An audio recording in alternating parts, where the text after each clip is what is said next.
Hi everyone, welcome to another episode of Raffles Podcast, a series brought to you by Raffles Medical Group. My name is Anna and I'll be your host for today.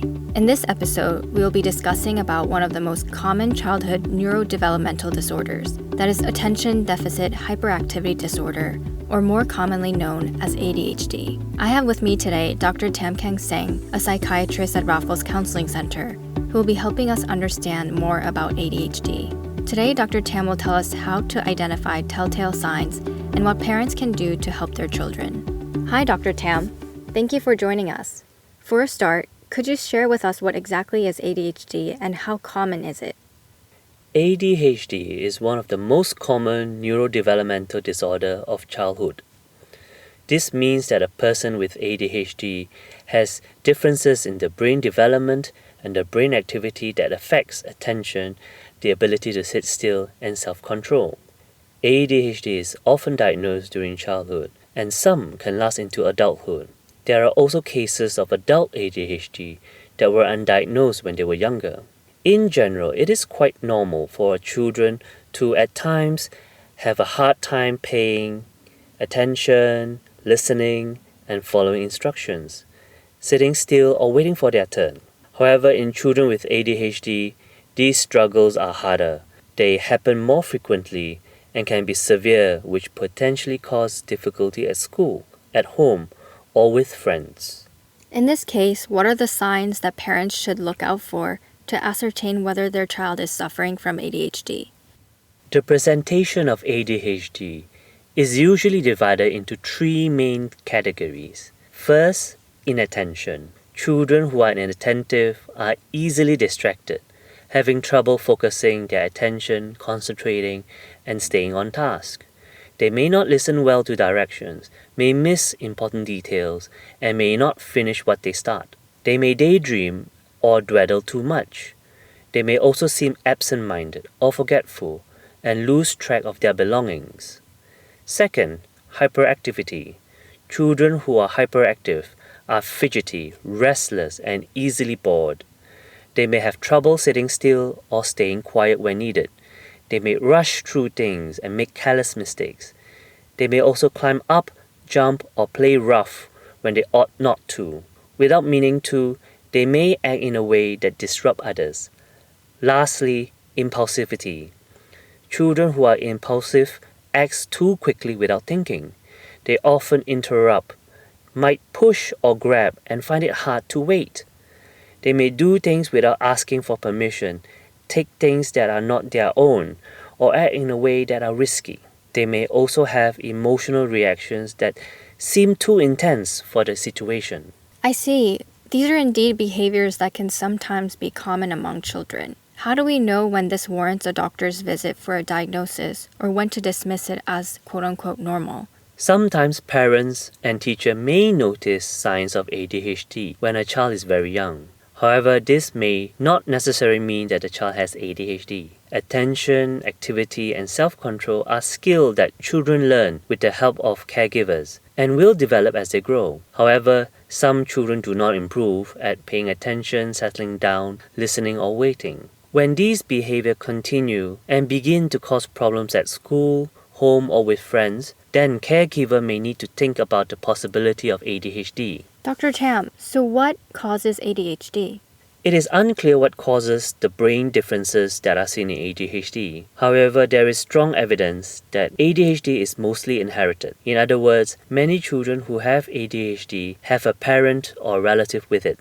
Children can also be more at risk of developing ADHD if they were premature or born early, had low birth weight, suffer brain injuries, were exposed to environmental toxins such as lead during pregnancy or at a young age, or their mothers use alcohol or tobacco during pregnancy. Right. There also seems to be quite a number of myths that talk about how ADHD can be caused by the consumption of too much sugar, or basically one's lifestyle. How true is this? Research does not support the popularly held belief that ADHD is caused by consuming too much sugar, watching too much television, parenting or social and environmental factors such as poverty or family chaos. Of course, many factors including these may make symptoms worse, especially in certain people, but the evidence is not strong enough to conclude that they are the main cause of ADHD. I see. How do we diagnose ADHD then? A psychiatrist is the one who helps in diagnosing whether a child has ADHD, and the process involves several steps. One of the steps is having a medical examination that includes vision and hearing tests to rule out other problems that may present with symptoms like ADHD.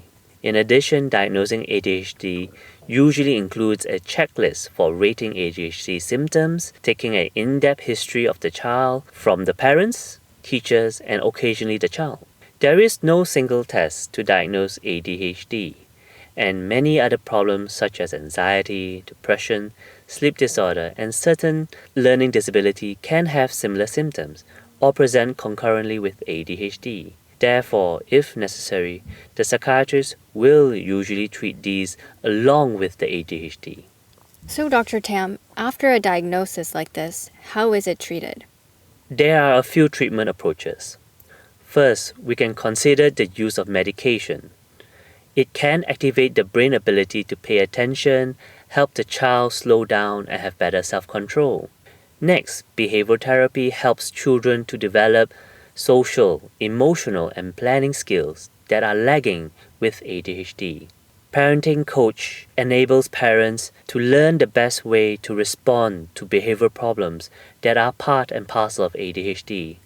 And lastly, school support from teachers can help children with ADHD do well and enjoy school more. In most cases, ADHD is best treated with a combination of medication and behavioral therapy. For preschool children between the age of 4 and 5, behavioral therapy and parenting training are recommended as the first line before medication is trialed. Good treatment plan includes close monitoring, follow-ups, and making changes as required along the way. In addition, having a healthy lifestyle can make it easier for your child to deal with symptoms of ADHD. Healthy behaviors includes developing healthy eating habits, participating in daily physical activities, limiting the amount of daily screen time, and getting the recommended amount of sleep each day. For parents who have children diagnosed with ADHD, what is your advice for them to manage their children's condition and needs? My advice would be to be involved. Learn all you can about ADHD. Follow your child's treatment plan and attend all recommended therapy visits. Give medication safely. If your child is taking ADHD medication, always give it at the recommended dose and time. Keep medication in a safe place. Work with your child's school. Ask the teachers if your child requires additional support. Meet often with the teachers to find out how your child is doing. It is also important to have a purpose and warmth. Learning about parenting approach are the best way for children with ADHD and what can worsen it. Discuss openly and supportively about ADHD with your child. Focus on your child's strengths and positive qualities. Lastly, connect with others for support and awareness. Join a support group for ADHD to get updates and treatments and other information. In conclusion, although ADHD can be a pervasive condition that causes difficulty at work, at home, or with relationship, but help and treatment are available. ADHD can improve when a child is diagnosed appropriately, receives appropriate treatment, leads a healthy lifestyle with healthy food, getting enough sleep and exercise, and have supportive parents who understand how to respond to ADHD. Thank you, Dr. Tham, for sharing so much with us about how to deal with ADHD. For our listeners, we hope you have found this episode helpful. If you would like to find out more about Raffles Medical Group, please visit our website at www.rafflesmedicalgroup.com or follow us on our social media channels. In the meantime, be well and stay positive. I'm your host, Anna, and I look forward to having you listen to our next Raffles podcast.